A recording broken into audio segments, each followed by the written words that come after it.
Mike LaFleur spoke with us at the NFL meetings just down the street at the Biltmore. Do we feel any better about the Cardinals quarterback plan? Jacoby Brissett, Gardner Minshew. We know the suspects here. Maybe Ty Simpson. LaFleur talked about him.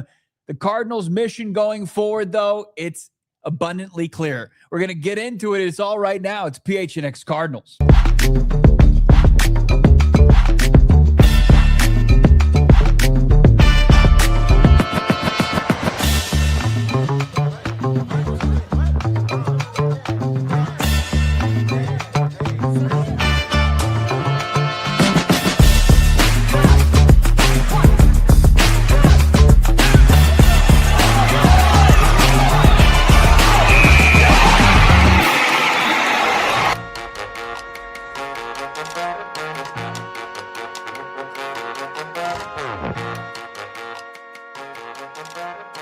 What's going on? Live from Studio K. It's friends over at PHNX Cardinals. That's right. Like, subscribe to this very channel. What's going on? I'll be your host today. I look like I'm a host at an Italian restaurant. I'm slowly morphing into that. My mustache. I've got the nice collared shirt. I was out there at the Biltmore today hanging out. The NFL meetings that's in town. That's right. The NFL world has ascended onto our great city, our great state. Hanging out here, and we got to talk to the Cardinals head coach, Mike LaFleur. What did he have to say? Do we feel any better about this Cardinals offseason?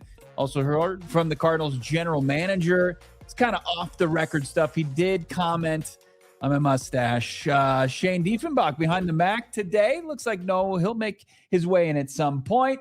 Where the hell is Johnny Venerable? Well, he's on the mend. He's kind of down right now, but not out. We'll get him back in the fold here shortly.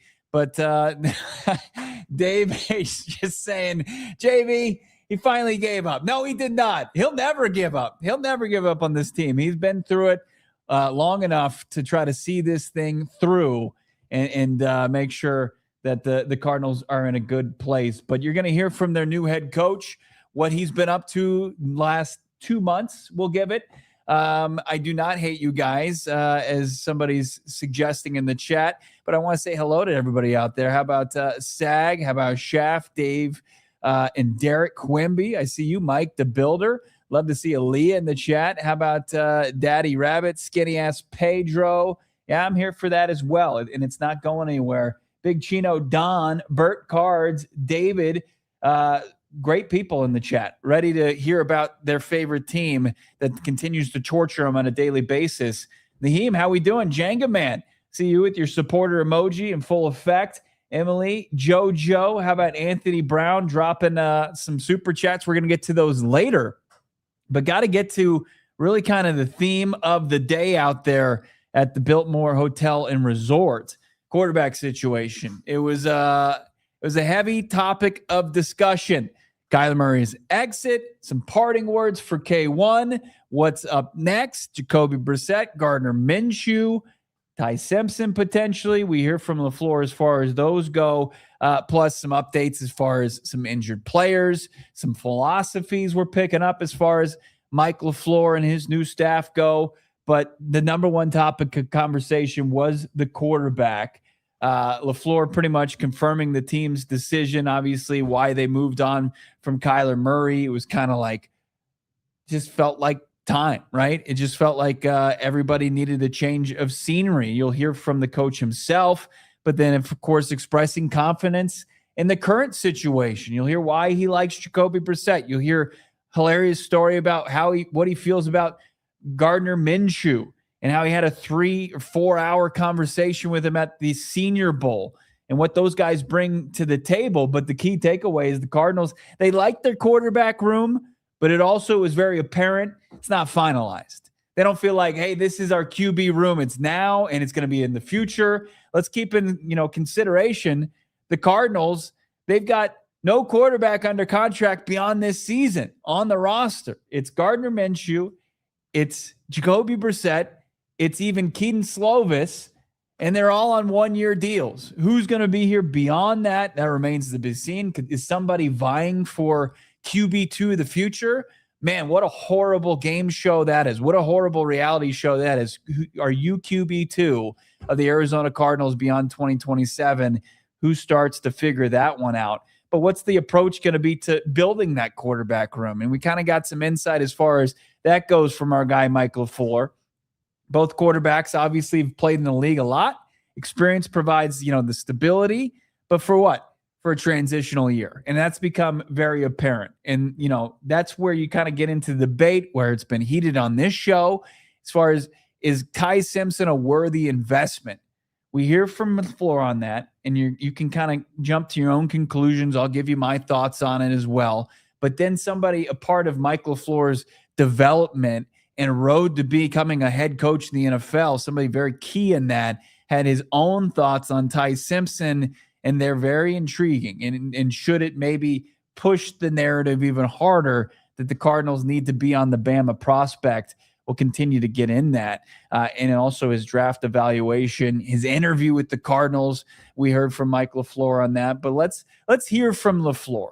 Let's get into what he told us out there in the conference room at the Biltmore Resort and Hotel. Let's get into the first one where he's talking about Jacoby Brissett and the quarterback room. Excited to work with them, Obviously, they'll be getting here on the 7th for the start of phase 1, and again, it's like, I can't lie, so I just like to tell them, dude, for years I've always thought you'd be a really good fit for this system. You guys see how big he is back there, his stature, the play action game. I think he does a good job of getting the ball, out of his hands when there is some trouble with the pocket. So it'll be fun.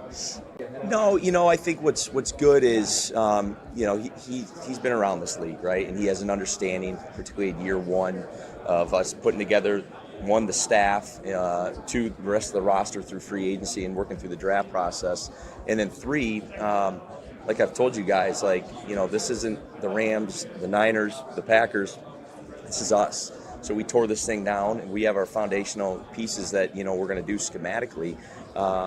But we started from scratch, and I wanted to hear people's opinions, and we left no stone unturned when it came to cadence, our formations, how we're calling our formations, all the way we're going to operate before the balls even snap, and then, we got to have a plethora of plays as well, both in the run game, pass game, protection. So, we're still working on that. I feel really good with where we're at. We got the bulk of it in, but that's not going to end. And I think Jacoby understands that. Hey, we don't need to rush this process. There is plenty of time, especially for guys that you're not teaching Jacoby how to play football. Jacoby knows how to play football. Now we're just going to be teaching him our system and how we do things in our terminology. That's all well and fine, right? It seems logical. It's level-headed. They're not rushing to drop a lot on the plate of Jacoby Brissett and Gardner Minshew, even though there's confidence that both of the guys are fully capable. It's not going to be, drinking from a fire hose from day one. LaFleur likes their skill sets, thinks that they can both translate to his system, a system that is pieces of Rams, pieces of Packers, pieces of 49ers, and it stops along the way. But it was taken all the way down to the studs, and LaFleur's building it up in his own kind of want and will to make it his own thing. And we'll see, how that works. But he feels like he's got two capable guys in that room. That's not finality. There is no finished product as far as this quarterback room goes, and you're going to hear that from LaFleur. But as far as the guys he has in place, there isn't this desperation, there isn't this freak out like there is in the fan base, which is, it's good and bad, right? I think he's probably just trying to work with what he's been given from general manager Monty Ossenfort. There still needs to be a sense of urgency as far as this team and how they're going to operate. And if the quarterback presents himself, they need to aggressively pursue that. But as far as where they stand, as far as placeholders, it just seems like that's where Mike LaFleur is with Jacoby Brissett and Gardner Minshew. I don't buy, and I didn't get the sense that Mike LaFleur is saying, these are my quarterback ones. I'm that kind of a weird guy to where I'm going to force that. He understands these guys are the quarterbacks that he has on his roster right now, and he's willing to move forward with them and doesn't have the biggest issue. I see coach speak in there there was a ton of coach speak. And I think the coach speak comes from kind of an area of finding his footing as a head coach in a situation that isn't exactly got the best opportunity to dig in. Like, especially when you look at their quarterback room, it's just, they should have the ability to pivot any direction. They have to be able to pivot any direction. They've got to find a solution at the quarterback position. If anything was like gleaned from today, it's that the quarterback room, it's in place, but it's not final. Let's continue to hear from Mike LaFleur as far as his comments today out there at the Biltmore. And as far as the quarterbacks go, let's keep it going as he discussed even more so on that room that he's got in place. We had discussions, Monty and I'll keep it at that. I'm not. Well, the Jacoby one, I just kind of said. I mean, he just looks the part back there, right? I mean, just a big dude playing in the pocket. He's got the arm strength, obviously, throw it down the field, work the intermediate game that you like within this system. But also, hey, it's falling apart. Boom, I can dump it down. And then Gardner, I've always really appreciated his game because obviously he's not as big as Jacoby, but he can move around with his feet and get himself out of the pocket. He loves ball. I mean, the day we signed him, he wanted all the information already, which is really no different than had him at the Senior Bowl back in 2019, going into that 19 year when I was with the Niners, and that was when like FaceTime was really starting to get big. And I remember FaceTime with him for like 4 hours, like 3 days before we were first going to Mobile, because he wanted to learn the offense, to be just kind of ahead of the curve. And that's just who he is. Like that's just how he's wired, So, and that's why he's had success in this league, and why he's put in so many years. You really want to celebrate Gardner Minshew being on your team, but just the overall just status of this quarterback room kind of stops you from doing so. But that just even more adds to the lore of Gardner Minshew, where he's sitting there and he's FaceTiming Mike LaFleur back in 2019. This is when Minshew was coming out of Washington State and playing for Mike Leach, and just kind of hitting him up and just using him as an opportunity to learn that system and put himself in a position to succeed in the pre-draft process. And it turned into being a successful career so far for Gardner Minshew. I mean, he's not QB1 throughout that spot, but he is what he's been brought in to do and be a solid quarterback option for the Cardinals behind Jacoby Brissett. Now, as far as like putting in kind of parting words for Kyler Murray, was asked if Kyler Murray was ever in the discussion to return. LaFleur answered that, but also kind of gave an overall kind of scene setter as far as what they're viewing at this position going forward. We had discussions, Monty and I'll keep it at that. I'm not going to discuss what was discussed with, Kyler and that group, but definitely had discussions about everything. I mean, you name it, we were talking about it. Let's call it what it is, guys. I mean, the quarterback position is the most important position in all sports. We know that, and so there was lengthy conversations in so many different aspects of it, and there will continue to be until we figure out, exactly how we have the most perfect room possible. And we like where we're at right now, but like we said, if there's a guy to add, we're going to add. So there you go. Some clarity as far as they understand.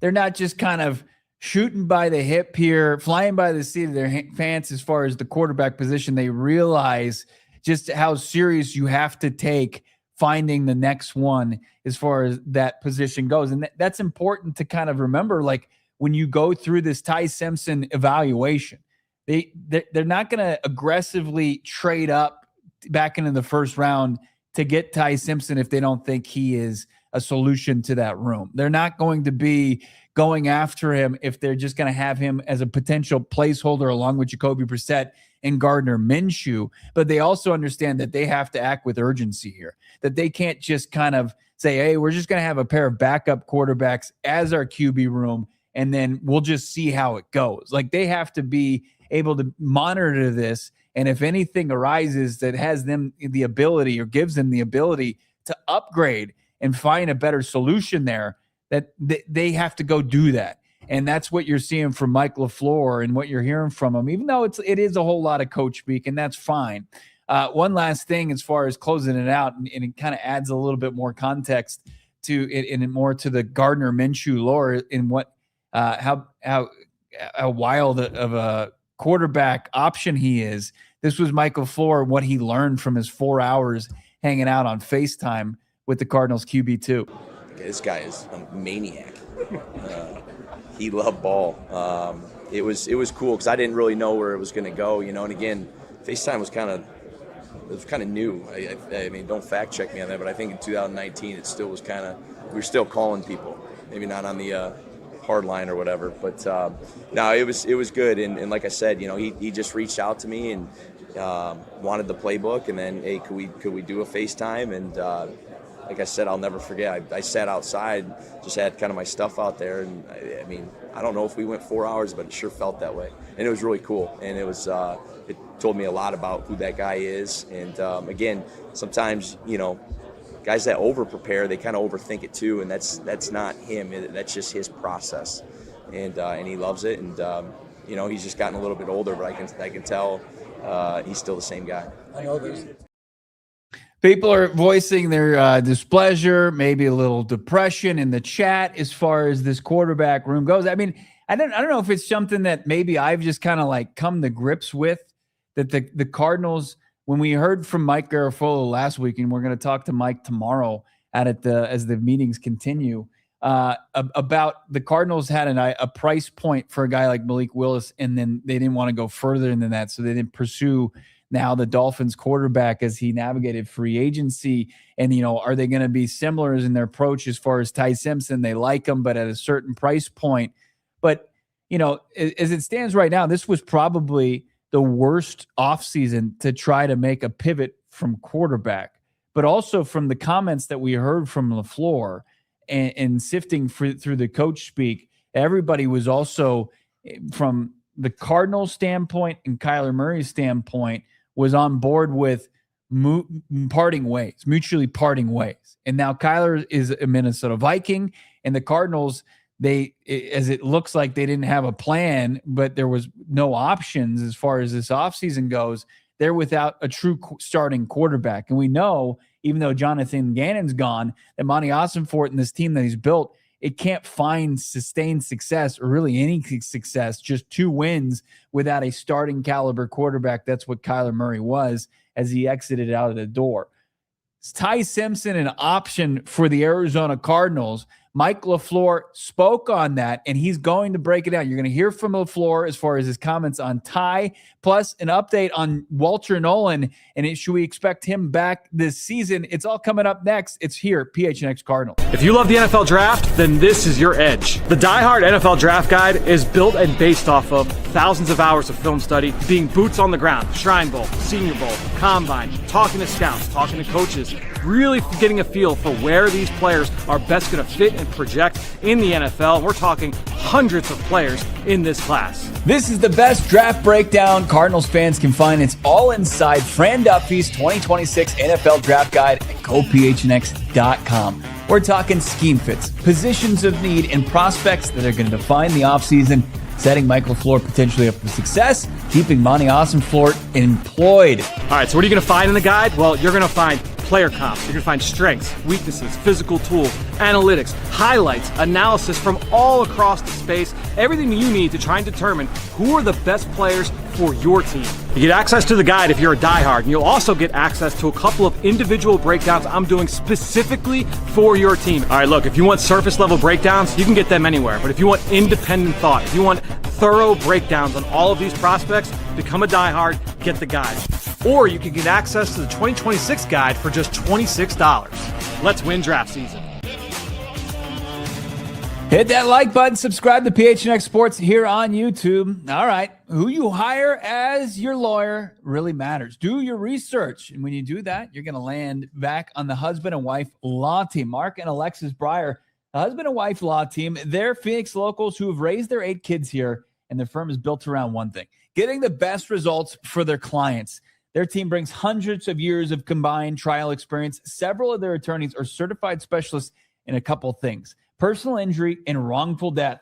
Title held by less than 1% of lawyers in Arizona. That's special. That's unique. That's why you need to hire them. The difference is they're real trial lawyers as well. if your case needs to go to court, they're not scared. They're going to get in there and they're going to get you what you need. They're ready to roll. Plus, they promise that you'll receive at least in as much in your pocket as they do in their fees, even if they have to lower their own fee to make that happen. Gotta love that. If you've had a serious injury, first, we're sorry, but also call the husband and wife law team at 602-783-8841. Check out the link in their show notes, thehusbandandwifelawteam.com, and tell them Bo and Johnny from PHNX Cardinals sent you.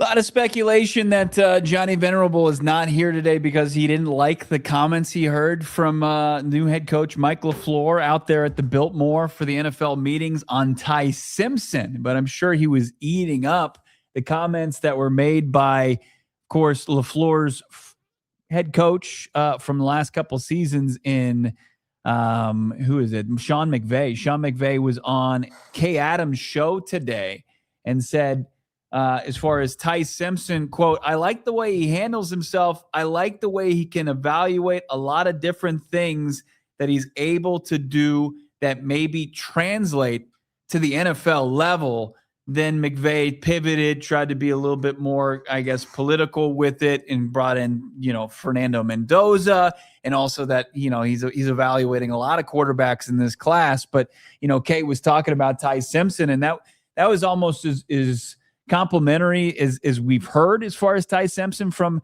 head coaches or decision makers here during this draft process. Heard from Ty Simpson at the combine. He was very complimentary as far as his time with the Cardinals. He called GM Monty Osfort Mr. Monty. He said that Mike LaFleur is a super ball guy, loves ball, apparently. That's what I'm going to take from that. And also enjoyed his conversations with Nathaniel Hackett. Shannon, I'm going to pivot here and we'll go to Mike LaFleur and what he took away from his time with Ty Simpson in Indianapolis. Yeah, good dude. He had 18 minutes, and with a quarterback, you need about 18 hours, like 18 days in a row. So it was a good 18 minutes with him, just getting to know him. It's very surface level.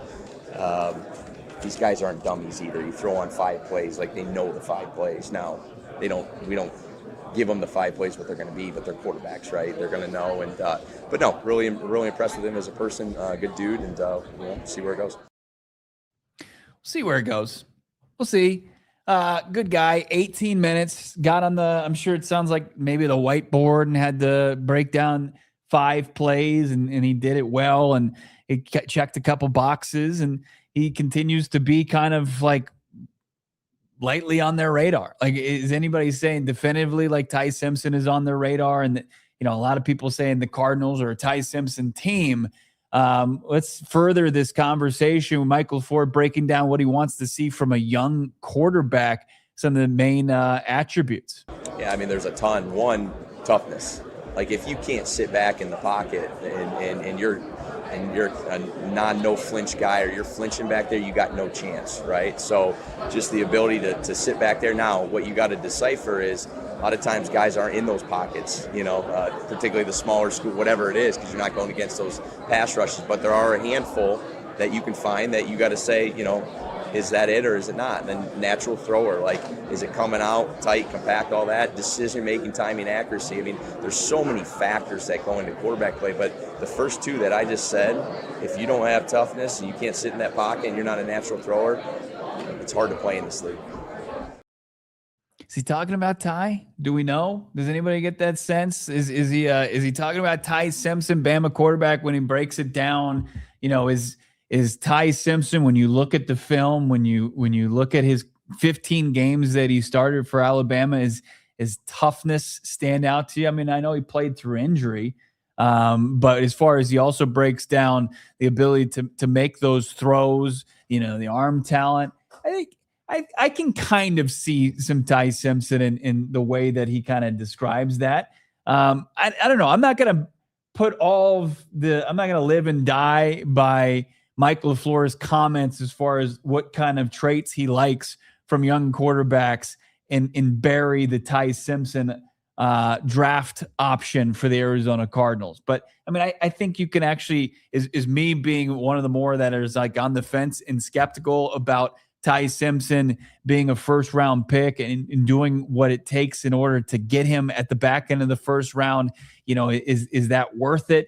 I'm one of those that would say no. But is Mike LaFleur, is he saying that Ty Simpson's not his guy in any case? Like I'm not gonna. There's no jumping to conclusions right there.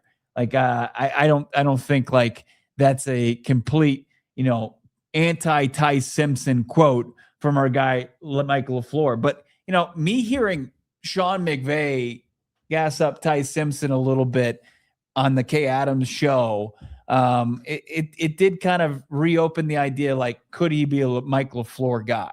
And I certainly think that remains an option for the Arizona Cardinals. I don't think it's the option. I don't think it's draft day. It's always Ty Simpson. I just don't think that's where the camp that they're in either, despite, there being Cardinals being in on Ty Simpson dating back to, reports of late December. I mean, I think the dominoes have to fall a certain way for them to be a Ty Simpson team. Like, they're going to do their due diligence. They're going to do their homework. And then they're going to say, if he's there at 34th overall, potentially they would take him there, or they would probably evaluate the risk reward as far as what it would take to get into the back end of the first round. You're seeing those teams, the cost of doing business. Cardinals, as far as what the trade chart would take, it would probably, with a quarterback tax built in, we'll see if that's a thing as far as this draft goes. It would probably cost the Cardinals both their day 2 picks. Like, is that worth the price to you for Ty Simpson? Do you want to take the 34th overall pick and the first pick in the third round? Are you willing to flip it for, 25, 26, 27, whichever team is open for doing business? The Arizona Cardinals, they have to evaluate that. And as far as, what Mike LaFleur values from his quarterback and how it applies to the Ty Simpson evaluation and what Monty Ossenfort's evaluation, if it marries, like, I don't see an aggressive approach for Ty Simpson. I could be proven wrong here. I see, Gallardo there saying not at 3. Absolutely not at 3. I think we can shut that door firmly. Like, I know we had debates on this show and said we can't definitively say that. I can pretty much definitively say they're not going to take Ty Simpson 3rd overall. I don't get the sense that anybody out at that NFL meetings, any of those decision makers from the GMs to the head coach, is in the camp to think like Ty Simpson is somebody that needs to be like a top draft pick. He needs to be utilized on a guy like Ty Simpson. If we get to 34, if the Cardinals get to 34th overall, or they're sitting there at the end of night 1 and the opportunity presents itself, and Brandon Beane or Wolf from the New England Patriots is on line 1, probably not one of your 2 rivals that's in the final 7 teams in the first round, whether it's Seattle or San Francisco. I don't think they're going to, try to find a way to get a potential quarterback 1 into your building. But there's 5 options there at the back end of the first round that could find a reasonable price. But the Cardinals, it's going to come down to their evaluation. And did, Mike LaFleur and what he said today scream that? I don't think anybody came away from that. Actually, a lot of people were saying they were depressed in the chat earlier, that was not the case. Make sure you hit that like button. We've got our guy, Jeremy Fowler. He's going to join us here later on the show. He's going to break down, much like our guy Mike G did last week, about what kind of went wrong with the Arizona Cardinals in free agency and the tightrope walk that Monty Ossenfort has to kind of make this offseason and next season in order to punch his ticket to the next round, which would be the 2027 offseason. And also, like, one thing I talked to Jeremy about is it real? Is the 2027 offseason hype, is that real? Like, when we look at this quarterback class and people are running off names like former Sun Devil and Sam Levitt, and you've got Lenoris Sellers, and you're looking at DJ Lagway now at Baylor. Can he go, tap into the potential he had as a collegiate quarterback and turn that into a prospect? He certainly has the tools. Are enough quarterbacks going to find their way enough as draft prospects to make this really kind of long 2026 season with a pair of backup quarterbacks worth it? What you're going to have to endure on top of all the pain, all the suffering as Cardinals fans, really dating back to the 2015, 2016 NFC Championship game where you got your doors blown off and you thought, hey, we're this team coming in 2016 that's going to be a force to be reckoned with, and never kind of tapped into that potential, and you were never heard from again outside of a blip in 2021 as a playoff team that also got its doors blown off in a playoff game by the Rams. The Cardinals, they've been kind of rudderless for that entirety of that, and the fan base is fed up.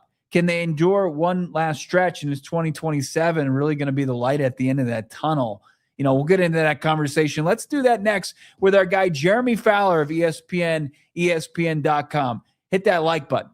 All right, check this out. Football, of course, that season continues to be in the off season, but you've got the World Cup coming soon, and there's no better way to enjoy it than Casamigos ready to go marks. First thing I did after I got off work on Friday was made a pit stop to get myself some Casamiga ready to go marks because they're unbelievable. If you're hosting a full-on watch party, just kicking back and watching the match, some of this March Madness, Casamigos makes it easy to bring everyone together, friends, fans, even a few frenemies. We always have those in the group, right? One margarita at a time.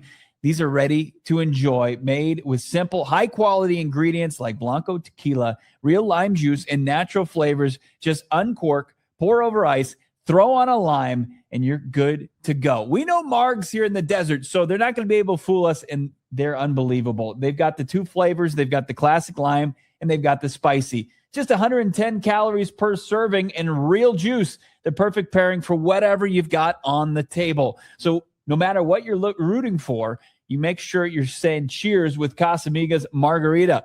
Casamigos, the drink of the World Cup. Also, check this out. Managing your monthly expenses don't have to be a guessing game. We've seen an uptick as far as temperatures. You got that AC. Maybe you're already working overtime. You're like, oh boy, am I in for a big old energy bill next month? Well, as APS budget billing goes, your payment is averaged out over the year. They're going to help you take out that guessing game. You're going to pay about the same every month, no matter the season. You got to love that consistency. That means fewer surprises during these hot summer months. We'll call them spring months, I guess. And those cooler winter stretches. Got to love the Bills during that season, but you don't have to worry anymore. No fretting. You know exactly what to expect. Paying the same amount every month gives you a predictable payment, helping you plan whether you're saving for something big like a new car, maybe that vacation you want to take, and just keeping your monthly budget on track. It's a simple way to stay in control and make your energy bill more consistent throughout the year. Find all your options, manage your bill, aps.com/let's talk. How can they help you lower your bill, your monthly bill? Check out that website again, aps.com/let's talk. Love that from our sponsors. Make sure to hit that like button. Johnny said he's not coming back for anything less than 200, 250 likes.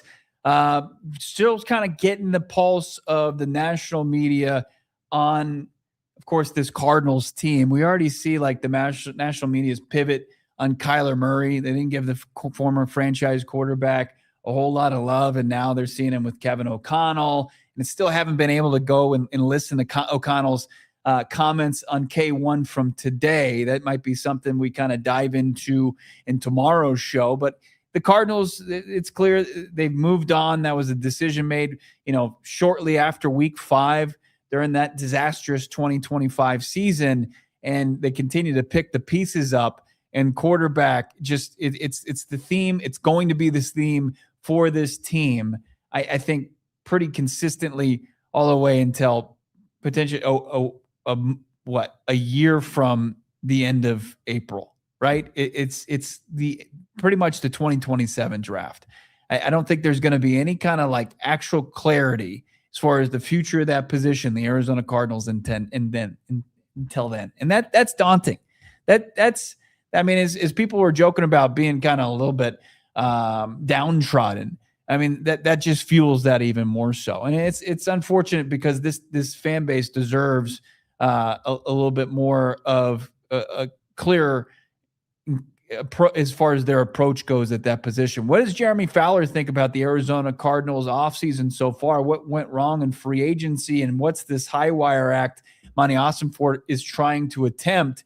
We talked, and I caught up with them outside the Arizona Biltmore earlier today. The fallout in Cardinals free agency, what's going on at the quarterback position, and could they be a Ty Simpson team come draft time? We're joined by ESPN insider Jeremy Fowler. What was your takeaway as far as how the Cardinals approach free agency? Certainly had enough cap space to kind of be a little bit more active, but it looks like it was kind of more roster maintenance. They had Gardner Minshew. Yeah. Of course, they cut ties with Kyler Murray. What do you think about especially primarily the quarterback position? Yeah, this is a team that knows it's in a bit of a reset situation. Maybe not a full rebuild because they've already been there and rebuilding essentially, but instead of making big swings, they just decided to fill some roles. The Gardner Minshew signing was fascinating to me because I really thought going into it that Jimmy Garoppolo would be the guy they would target. Either something didn't happen there or the talks didn't go the way both sides wanted, or it just wasn't going to happen. But either way, they jumped on Minshew early in free agency. I thought that was telling, especially with Jacoby Brissett there. Now it brings the question, what do they do with Brissett? Is he the starter? Is he your bridge? Is he somewhere else? I feel like that's still a lingering question I have with Arizona coming out of free agency. But otherwise it looks like they're going to rely on some younger talent in spots. They still have maybe an offensive line addition they could make at some point, but they can do that in the draft. So really it's a matter of, this is a team that's spent big before. Mm-hmm. And, fairly recently they invested in some positions in free agency, and this time probably just didn't take the same swings because they either still have those players they're already paying for, or they're going to kind of kick the can down the road and maybe strike when the iron's hot at another time. How real is that 2027 offseason? The Cardinals are going to be set up with a ton of cap space, regardless of what they do with Paris Johnson Jr. and some other key extensions that they could potentially make. But everybody says as far as you can't rely on how many prospects, but it'd certainly be a better quarterback market. Yeah. Any other route you look at it. It seems that way. That's sort of the buzz right now. The 27 will be a stronger draft. But they were saying that last year, 8 months ago, about this draft, and it's proved to be not so hot, and the depth isn't good outside of Mendoza. Ty Simpson, I still think will go somewhere late one probably, if I had to guess right now. And the Cardinals as one of those teams? I think they're doing their due diligence on him. I could see it. Even talking to some people with the Rams, and they know Mike LaFleur well, they could see it as a connection. Yeah. Do you have your bridge option in Brissett or Minshew, and then you go and get a young passer, And really, you look at what the Giants did last year with Jackson Dart, moving back into the late first round to get Dart after they had already taken Abdul Carter third overall. Cardinals are in a very similar situation where they got the third pick. They could go defense or go edge rusher or whatever they want to do, and then double down, try to get the quarterback late one or maybe early two if he slides there. So I think that's probably the play if they want to make it. Certainly they've done homework on Simpson. We'll see how much they like him here in the next few weeks. But there are enough teams that need a quarterback that like Simpson's game where I think he'll have a market somewhere in one. Yeah, final question as you brave the heat out here at the league meetings. You mentioned, the Giants and Shane, and it seems like he was able to keep his job based on the ability to get back and get their franchise quarterback and Jackson Dart. I don't know if Ty Simpson is looked at similarly. It's certainly play and all that could kind of figure itself out. Yeah. But what kind of needle does Monty Ossenfort need to thread? He's still 15-36 as the general manager. What does he need to prove? What kind of tightrope walk is it for him to punch his ticket to next offseason and maybe make that pick in 27? Well, eventually you need to build a winner, and it's not just related to the quarterback. You just got to get the roster to the point where it can survive. If you look at Jonathan Gannon's record with Kyler Murray and without Kyler Murray was pretty bad. So you can say what you want about Murray, but I think they were 2-19 without him or something. Yeah. So he is a reputable starter, and now you don't have that anymore, and it's not the most loaded roster. I think we can all look at that objectively and say that it's got some holes still. So they got work to do. Certainly when you're building a team, especially when you have to start from scratch a little bit like Monty did, it's going to take time. But now that we're going on year 4, year 5, you're going to have to see some jumps in some areas that. And now last year, if you looked at their whole depth chart, it was filled with red, right? Sure. Everybody was injured. Yeah. They just had one of those years. Every year, there's like 2 or 3 teams that just get decimated. They were one, so I'm sure they're counting on that not happening again. Yeah. And but they need to find some surprises. They need to find like some mid-round picks that can maybe turn into stars. You got to be able to fill the roster out with some cheap labor that has some star power a little bit. Unbelievable insight. Always appreciate your time. Enjoy the sunshine out here in Phoenix. For sure. Thanks Jeremy. Yeah.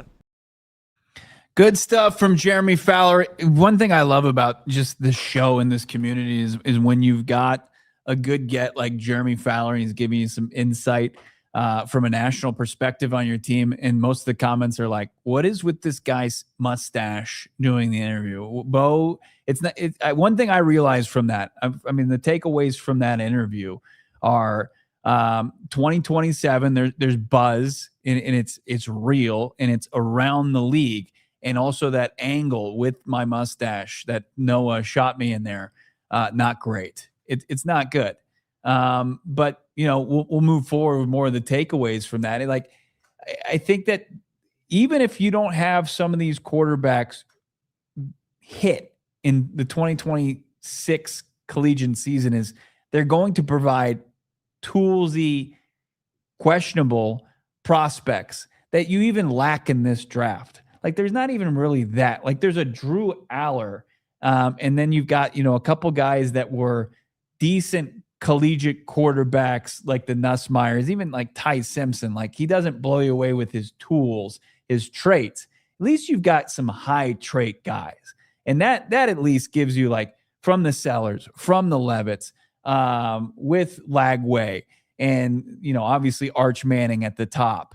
And you've got all these guys that have elite traits, first round quarterback caliber traits. Can they package it in the 26 collegiate season and earn themselves, the designation of first round prospect? That's what I think 27, at least as it stands right now. And we don't even know some of the guys that could make the case for themselves, like Mendoza. We weren't talking about him at this time last year as a quarterback prospect.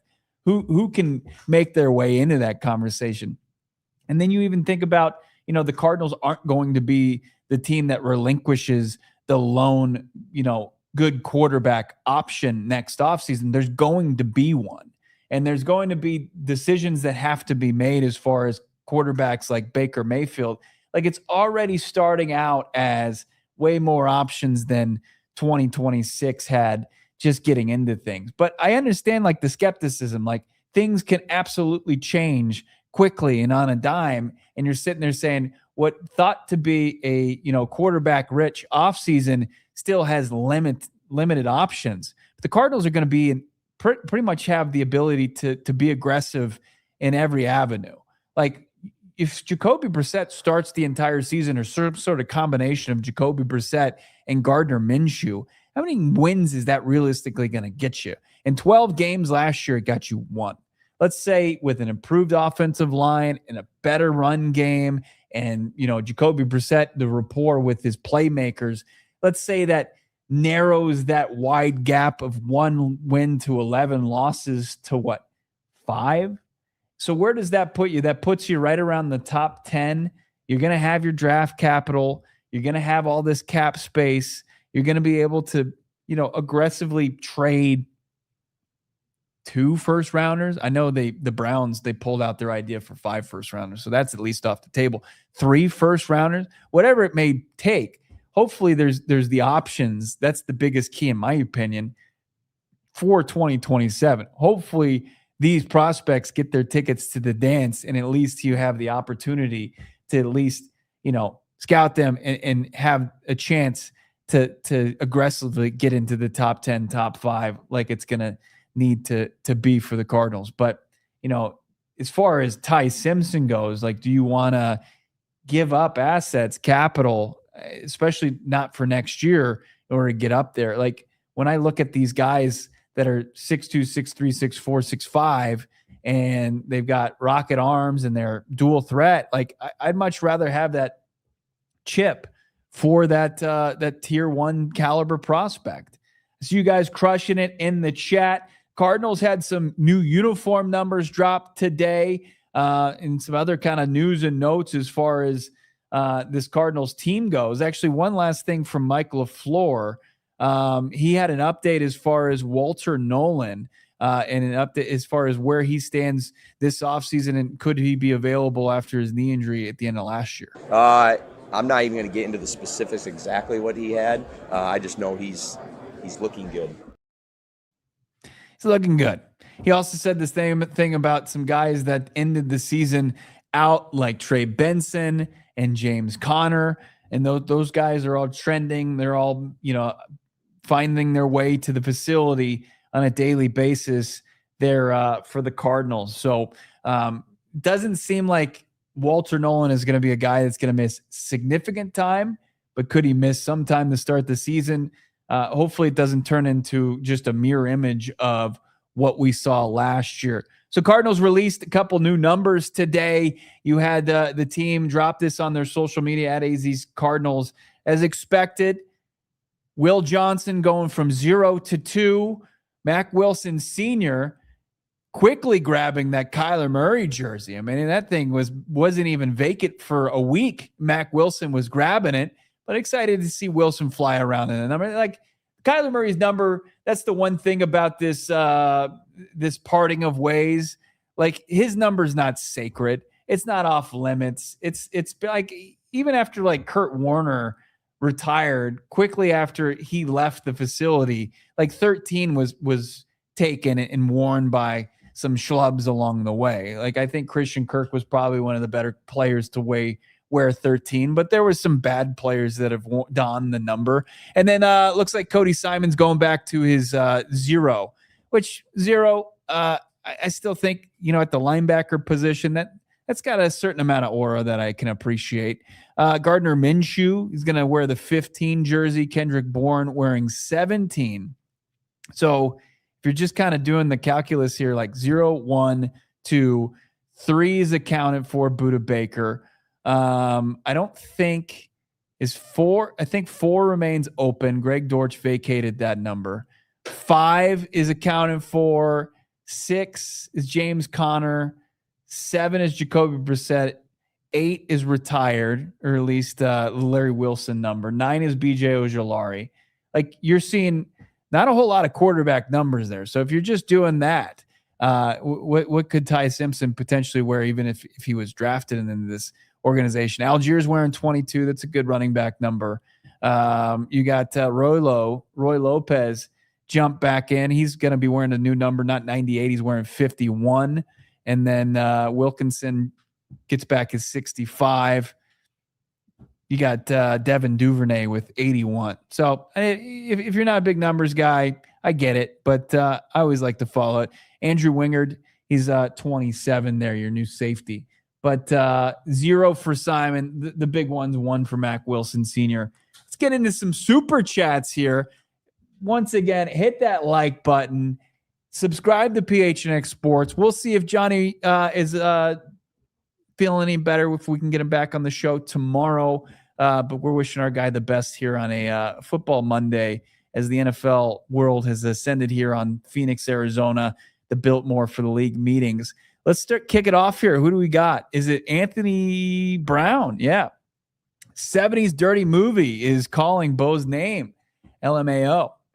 I was there's a couple pictures from the availability today on some of the sites like Getty and Imogen and all that stuff, and I catch myself and I feel a lot of shame just seeing myself, and I am shooting on my phone, and it's just like I'm a modern day that Anthony. I think you look fantastic. Thanks, man. And Shane is the mustache behind the mic. He's the original stash here at PHNX. I almost felt like I needed to ask. You had to check in with me? Request your blessing. Not a lot of people do, and I find it offensive. Well, and you know what? You deserve that respect, and I apologize. Next time I go stash, I'll check in with you.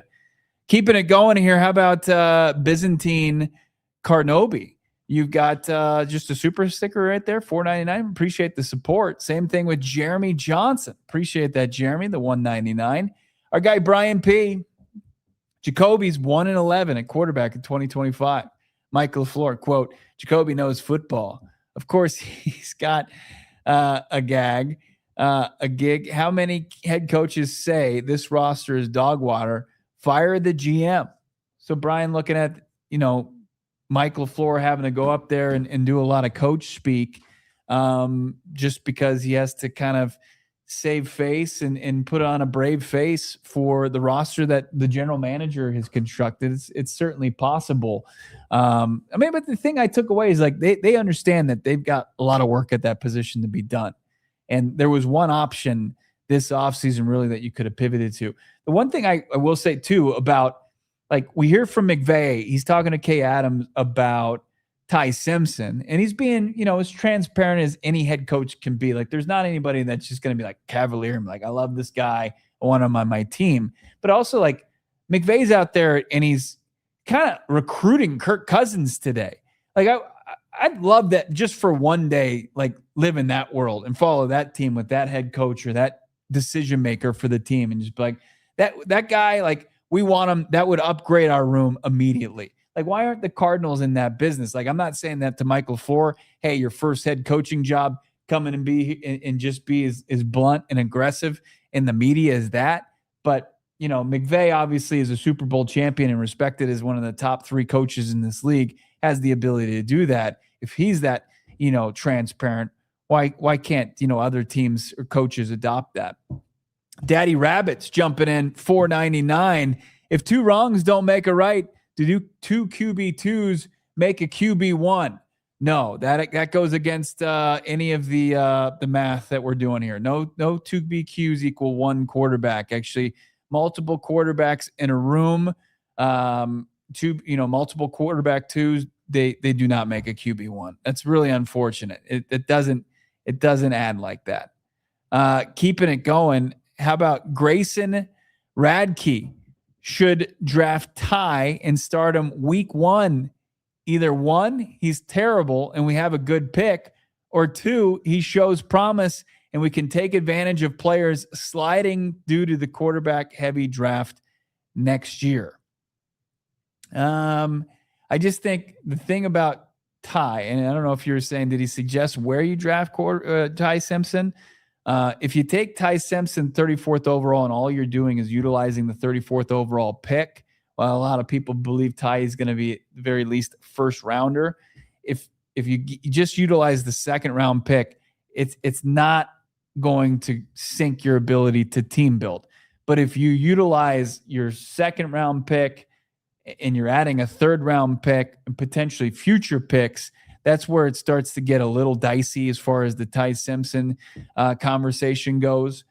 And you're kind of lighting assets on fire. And that's where you would say, hey, I don't feel comfortable with a general manager on the hot seat making those types of decisions. But like, to get Ty Simpson with the 34th overall pick or a 60 cents on the dollar trade back in the first round type of deal, and then pivot off of him, that ain't the worst thing in the world.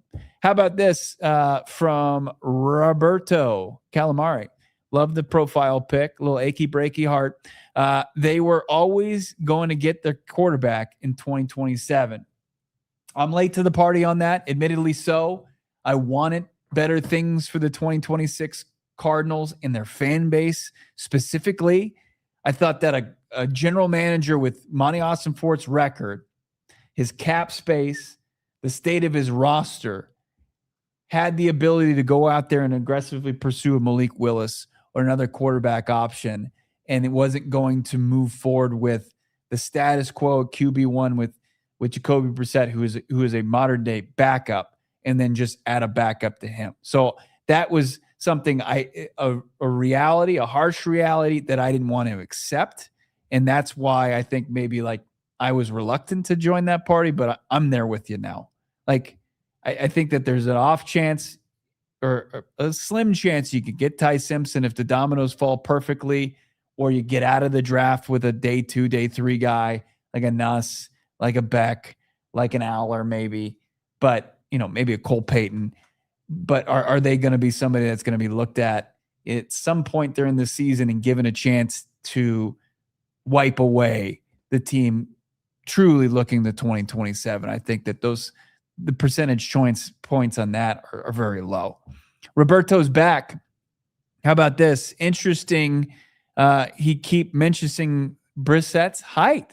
I didn't notice that, but I do know that he mentioned, Minshew's not the biggest guy, but he's got a good arm. And Minshew's like 6'1". Like I think Minshew might be right in the Ty Simpson height realm. They're very similar build. I know that Minshew's a little bit sturdier, got a little bit more weight on him, a little bit more put together than Ty Simpson. We know that the Minshew workout videos are epic and will forever live on in all of us. I don't know if Ty Simpson has those qualities either. Keeping it going here with the super chats. Thank you to everybody that chimed in and paid for a super chat. We've got Dave H. How much time needs to pass before Mike LaFleur, MILF, can go to Bidwell and tell him, I can't win with this GM? QB2, and a bunch of experienced journeymen. Yeah, I think that's going to be one of those games that you don't have the luxury of a whole lot of time to see how it plays out. I think Mike LaFleur is going to have to, it sucks that you would have to get into training camp, but it feels like Awesome Fort and ownership's willing to see that through. But if I'm Mike LaFleur and I get to training camp and things aren't looking well at that position, and you're not able to continue to develop Michael Wilson and Trey McBride, what you need from Marvin Harrison Jr., I think Mike LaFleur has to be very vocal. I mean, start with Monty Awesomefort, but if it's lost on him, I mean, I'm not saying, go over his head, but I think that needs to be the communication as far as that goes. I mean, you can't just kind of drown as far as not having talent at that position. And like Monty Awesomefort has been in this spot now for going on his fourth offseason, and there hasn't been anything outside of employing Kyler Murray, a solution that's been valid his entire tenure. Roundhouse Mouse, 199. Thank you, my guy. The boys taking number 69 with them stashes. We getting some new numbers here on the PHNX squad, potentially. What would your number be?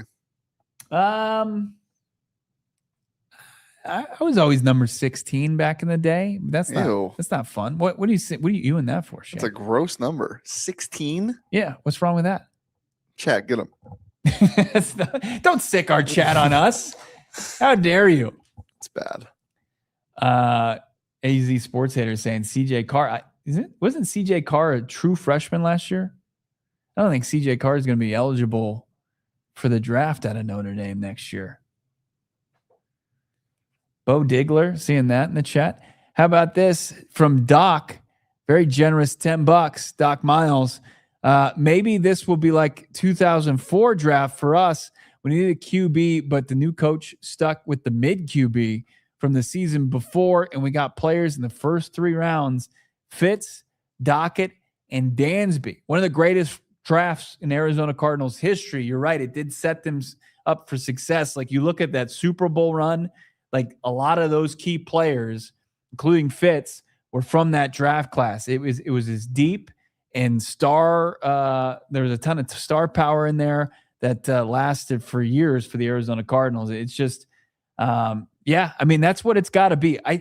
When we're talking to Jeremy Fowler, I'm talking to Mike Garofalo, and everybody around the league, when you're out at these events like the league meetings, and you're kind of getting that perspective as far as how the Cardinals are perceived and what Monty Awesomefort is facing here, and how he kind of gets himself to a 5th season, like he needs to build an undeniable roster outside of the quarterback position. And that's tough because if you're not talented at that spot, it can bring down the rest of the roster. Like if you have a quarterback that goes out there and throws you into 3 and outs and isn't able to play complementary football consistently, and I think you can say things about what Jacoby Brissett didn't do. He didn't fall on his face. He didn't embarrass the franchise, but at the same time, there were lulls offensively. Like if it gets to a position where you're losing games in bunches like Jacoby Brissett, like it becomes tough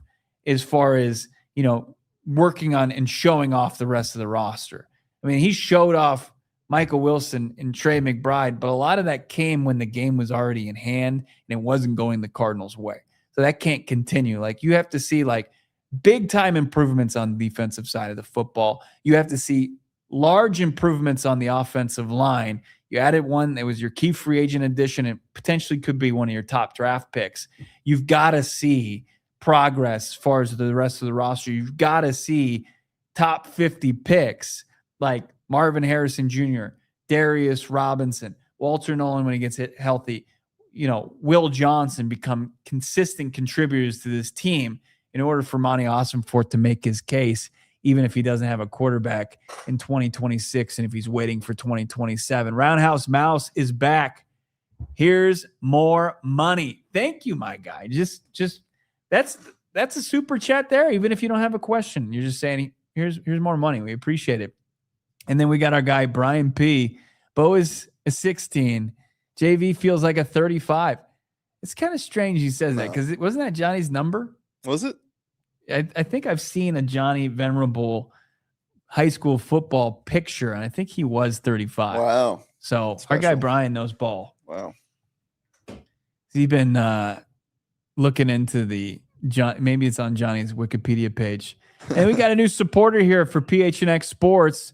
How about our guy JD Mans? Appreciate that. Welcome, JD. You can become a supporter too for the low price of $5 a month. You get these emojis. You get access to our full YouTube page. We've got some members only type stuff. Yeah, it's real true level sicko stuff for the real ones out there. The Supporters Club started in 2025, and it's going to go on for the entirety of this channel. It's going to be many decades down the road.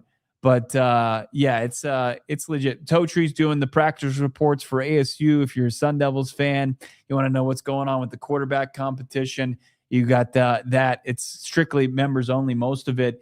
And we're going to have some members only draft stuff coming your way. So make sure you sign up today and don't delay. It's been a banner show. Going to be out there back at the Biltmore in Phoenix. We're going to be getting some insight from Mike Garafolo tomorrow, to name a few. Plus, we've got an event tonight. Hopefully, going to get some more Cardinals information there. Nate is great. Became an MVP as well. Welcome, my guy. Nate is great. Officially in the fold. That's cool. Deadpool profile pic. But it's been a banner one. If you missed any of the comments, you want to see the full availability from Mike LaFleur during the NFL meetings. We've got that on our YouTube page. Every single question and answer with the new Cardinals head coach about injuries, as far as training staff, philosophies, his playmakers, all that. It's right there in the nearly 30-minute media session with Mike LaFleur. So go check that out. Hopefully get our guy Johnny Venerable back tomorrow. If we don't, we'll probably have some fun guests for you on tap, maybe a guest host, but it remains to be seen. Barring any breaking news, we'll be back with you then, 4:30. Don't miss it. If you missed our Jeremy Fowler interview, that also will be on our YouTube page here shortly. Don't miss out on that. But have a great rest of your Monday. We'll talk to you soon right here on PHNX Cardinals. We all silly like the mayor.